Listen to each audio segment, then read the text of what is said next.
It's getting quite cool here in the garage. Well, there's no heating down here. So as winter approaches, it kind of becomes a little more wearing coats and scarves and things. But anyway, that's fine. Peter Clayton is with me. I'm Jeremy Cordeux. Welcome to the Garage and the Court of Public Opinion. If you're looking at it on Facebook or you're listening to it as a podcast, welcome.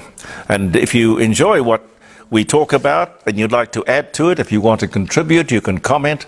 You can tell your friends too, because the more people we have listening and viewing, clearly, the better. I mentioned here yesterday that I had the letter that Jacinta Price had sent to Peter, and I will read that to you because as the voice will continue for some time to be a talking point, I won't go overboard on it, but it's like an itch I can't scratch, and I truly have all the alarm bells in the world ringing about this. It's not something we can let sneak through to the keeper. It really isn't. But we'll get to that in a couple of seconds. March the 28th, and if it's your birthday, I wish you a very happy day. Neville Bonner, speaking of voices, now there was an Aboriginal voice. Neville Bonner. He was the first Indigenous Australian to become a member of the Parliament of Australia. Born in New South Wales, he died in 1999. I used to have him on my program regularly. He was such a common sense, down-to-earth, practical, level-headed, community kind of person. Spectacular man. Do you remember Neville Bonner, Pete? Yes, yeah. Yeah, very, very admirable guy. Born 1922 on this day. Nathaniel Briggs of New Hampshire patents the washing machine on this very day. It was 1797. Wonder what the Nathaniel Briggs looked like. Probably a tub and something that went up and down or round, I suppose, but there it was. It was the first washing machine. Michael Parkinson. Has Michael Parkinson been knighted? I can't remember. Don't know. Michael Parkinson, 1935, he was born, British broadcaster and talk show host. Still alive, born 1935, which makes him getting on for 90. I remember reading something about him the other day when he said, I look in the mirror and I don't know who it is. He just doesn't recognize himself. Well, I don't know. I think we should all be a little bit like Dick Van Dyke. Do you see that wonderful story? There he is. He is nearly 100 years old. Looks as fit as a fiddle. Great white beard. And there he is holding his 49-year-old bride. And he says, look, this woman makes me feel half my age. Well, she is half his age. But they're obviously in love and having fun. What the hell does it matter? Yes. The first seaplane takes off from the waters of, where is it? Martinique. 1910. I wonder what that looked like. The first seaplane took off on this day. Peter Ustinov, great British actor and author and journalist, comedian, broadcaster, death on the Nile. He dies of a heart attack at the age of 82 in the year 2004. The Louvre opens to the public. Officially, it wasn't open until August, but it kind of opened anyway. On this day in 1794. Tony Barber, Australian television personality, Great Temptation, Sale of the Century, born 1940. Happy birthday, Tony. The first microfilm device was introduced in 1922.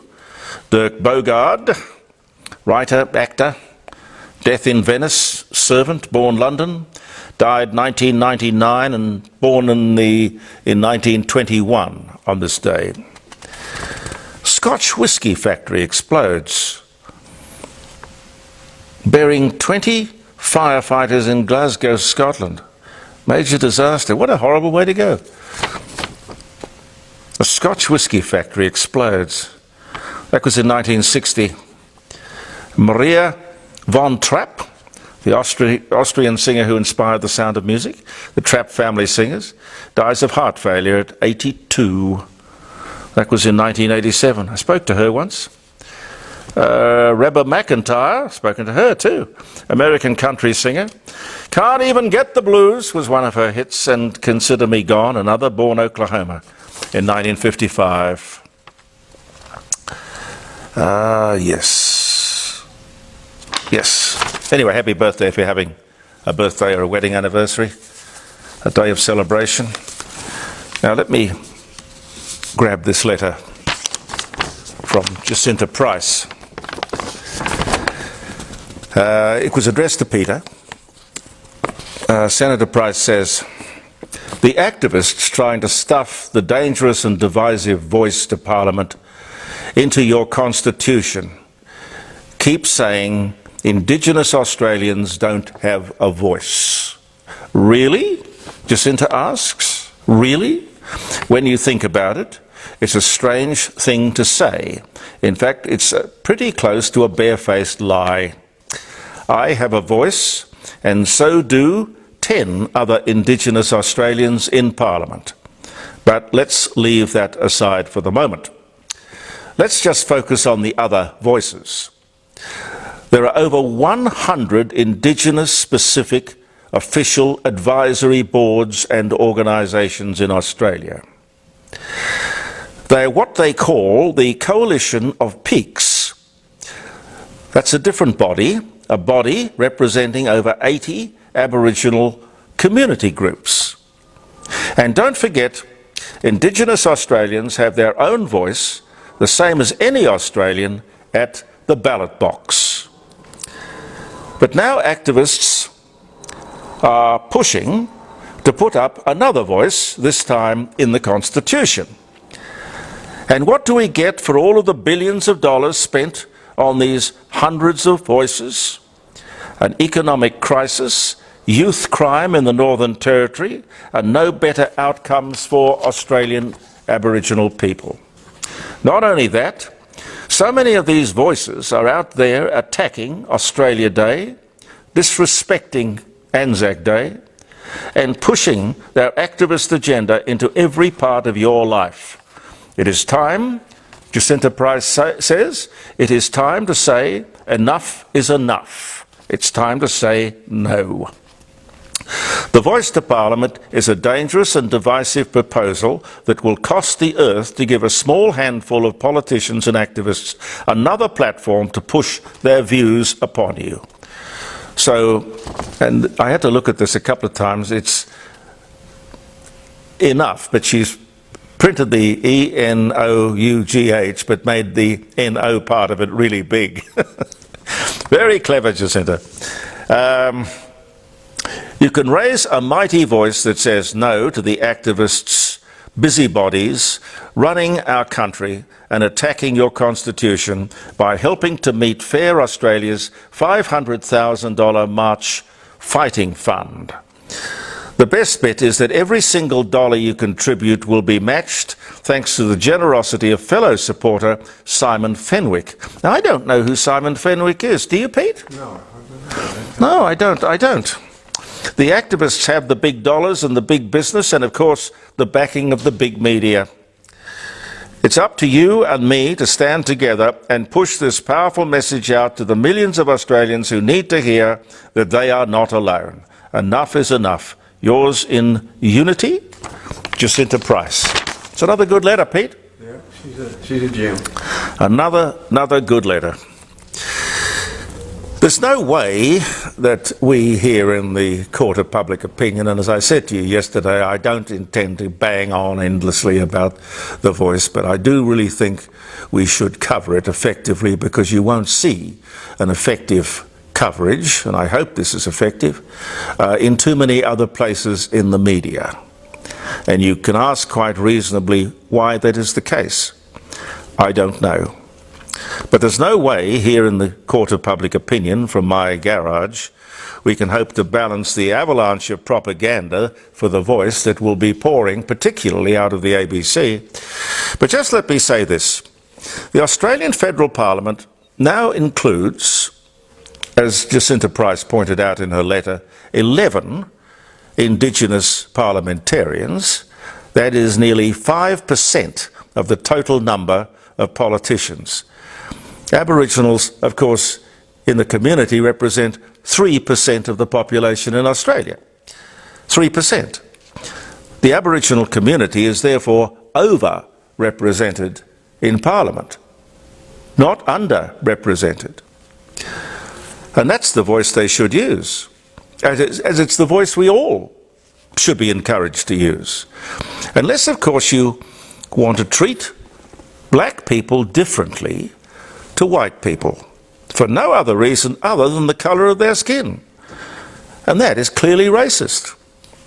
So what I'm saying is, if we go to this referendum to vote for or against, we are voting for or against racism, pure and simple.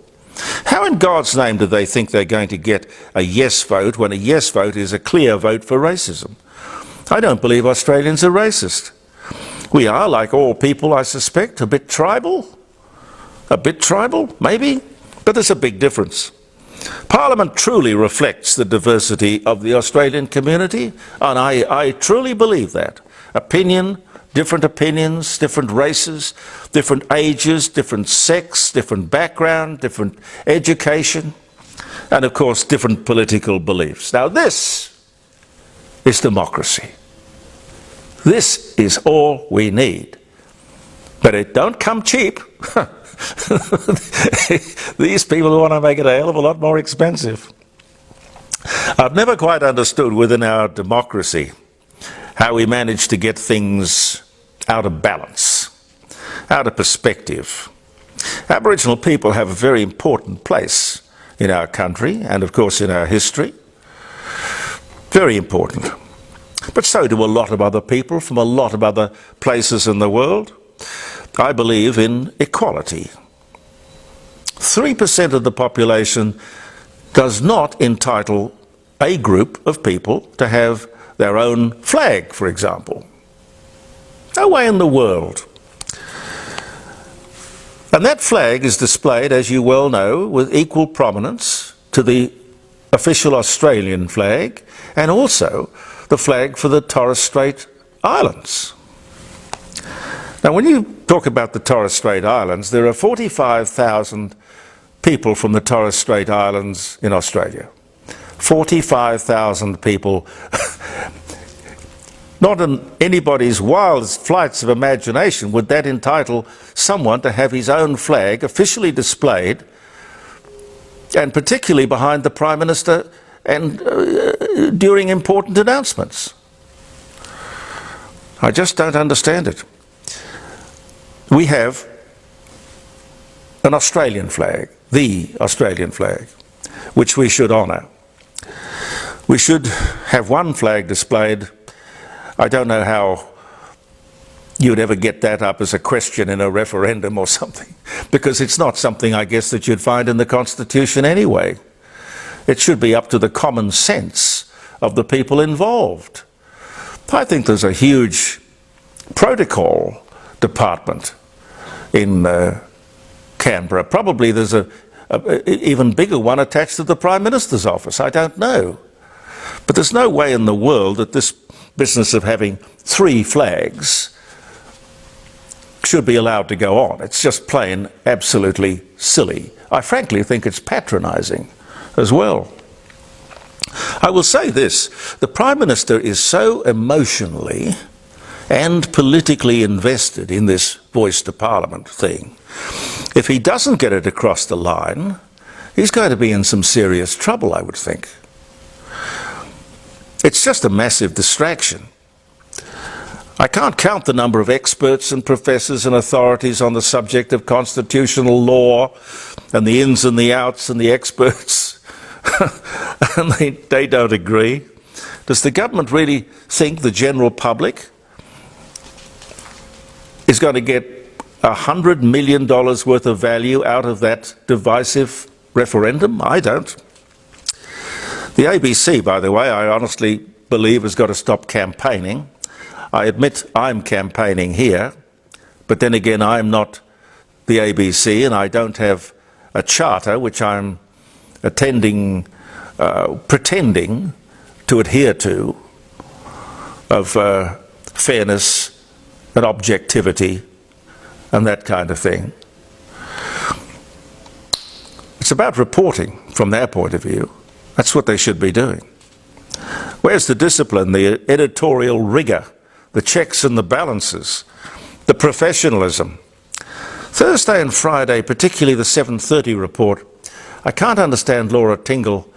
I used to know her father. John Tingle and I used to work together at 2GB. But Laura's a completely different kettle of fish. It's not her medium. She's very wooden, can't read the auto cue, and I don't really get it. But she obviously has quite a bit of sway within the ABC, if I could put it that way. I don't know. But on the subject of the ABC, leading up to October, we can look forward to the endless interviews and various people promoting the yes vote. I can't count the number of interviews along those lines so far, and I can't even think of one that's been done with a person with the opposing view. Balance? Maybe a bit of balance? No attempt to be even-handed. But in any case, as I think I said to you the other day, the best advice I could give you is, if in doubt, don't. Really as simple as that. Thank you very much for viewing the Court of Public Opinion, ladies and gentlemen. Believe in yourself. We'll get off this voice tomorrow, come up with some other stuff. Thanks for your comments. I appreciate them. Believe in yourself, and goodbye for now.